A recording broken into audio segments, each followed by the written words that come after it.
The truth hurts. Agree o disagree? Masakit ang katotohanan. Naniniwala po ba kayo? Maniwala man tayo't hindi, totoo yun.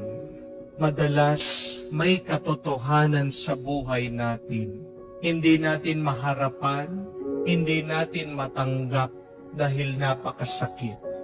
Halimbawa na lang, may mahal kang tao, pero hindi ka mahal. The truth hurts. Binibigay mo ang lahat, sinakripisyo mo na ang lahat, iniwan mo na ang lahat para sa Kanya, pero iniwan ka pa para sa iba. The truth hurts. Wala kang ginagawang masama, pero ginagawa kang masama, sinisiraan ka. The truth hurts. Palasimba ka, palagi kang nagdadasal, alam mo wala kang atraso kanino man, pero ikaw pa yung maraming problema. Sunod-sunod ang pagsubok sa iyong buhay. The truth hurts. Ginagawa mo naman ang makakaya mo, nagpumakayod ka, nagsisipag ka, tapat ka, pero bakit ikaw pa yung maraming utang? Pag nakakaipon ka, bigla magkakaroon ng problema. Magkakasakit ka, ninakaw yung sasakyan nyo, nasunugan kayo. The truth hurts. Mag-isa ka na lang na nagpapalaki sa mga anak mo. Pero bakit magkakaroon ka pa ng sakit? Lumalaban ka, nagpapagamot ka, pero sasabihan ka pa ng doktor, wala nang chance. The truth hurts. May mabuti pa bang balita tungkol sa totohanan? May paalaalang ating Panginoon. The real truth should not hurt. Dahil anong sinabi niya sa Ebanghelyo? The truth shall set you free. Ang mga katotohanan dito sa mundo, ang mga karanasan natin, nakakasakit yan sa atin. Nakakabigat sa ating damdamin. Pero kung pakikinggan natin ang salita ng Diyos, kung aalalahanin natin ang kanyang mga turo, ang kanyang habilin, buksan mo ang Biblia, unawain mo ang kagustuhan ng Diyos, yan ang totoo. Hindi ka masasaktan sa katotohanan. Ang katotohanan na galing sa Diyos, masarap pakinggan. Ang katotohanan na galing sa Diyos, nakakapagbigay sa iyo ng panibagong buhay. Ang katotohanan na galing kay Jesus, nakakapagbigay sa iyo ng pag-asa. The real truth inspires us. The real truth strengthens us. The real truth gives us hope. And what is the real truth? It is in Jesus. It is the Word of God. Ano ang sinasabi ng salita ng Diyos? Buksan niyo po ang inyong mga Biblia. Mababasa natin ito. That God loves us so much. Amen? That we were fearfully and wonderfully made. Sa lahat ng ginawa ng Diyos, tayo daw ang pinakamaganda. Tayo ang pinakamahal niya. Sinasabi sa salita ng Diyos na ang Diyos ay ang ating lakas.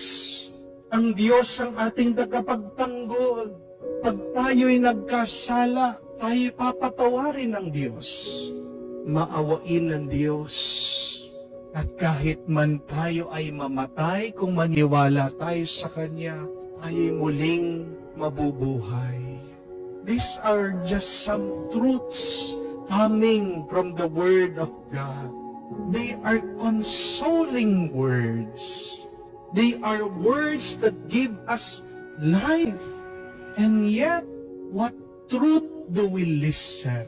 And yet, what truth do we look at in our life? Anong klaseng katotohanan ang palagi natin pinapakinggan at pinaniniwalaan sa ating buhay? Kung hindi ang mga bulong ng masama ng demonyo.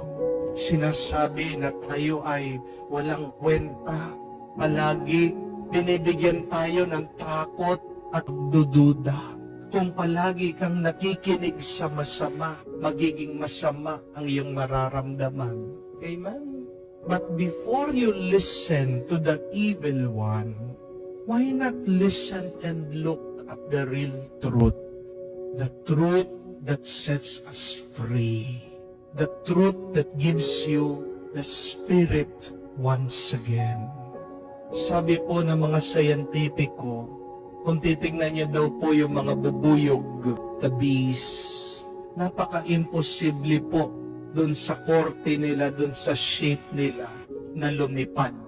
Kasi napakaliit ng pakpak, napakalaki ng katawan, bibilugin. Kung titignan niyo po, by design, hindi man daw po dapat makalipad at hindi man makalipad ng diretsyo ang mga bubuyog, pero napakatuling ng kanilang paglipad. Isa daw po ito sa mga milagro ng kalikasan.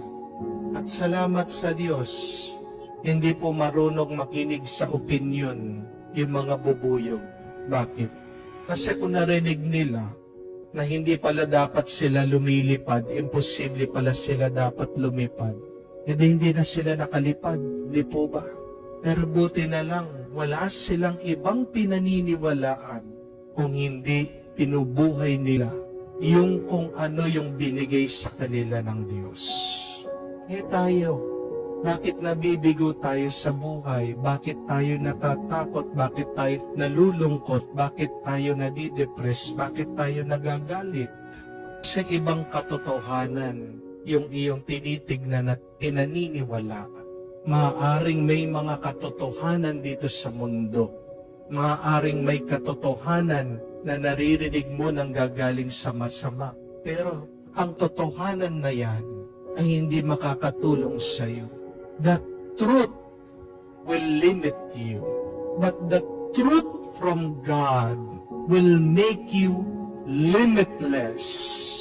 Tandaan niyo po yan.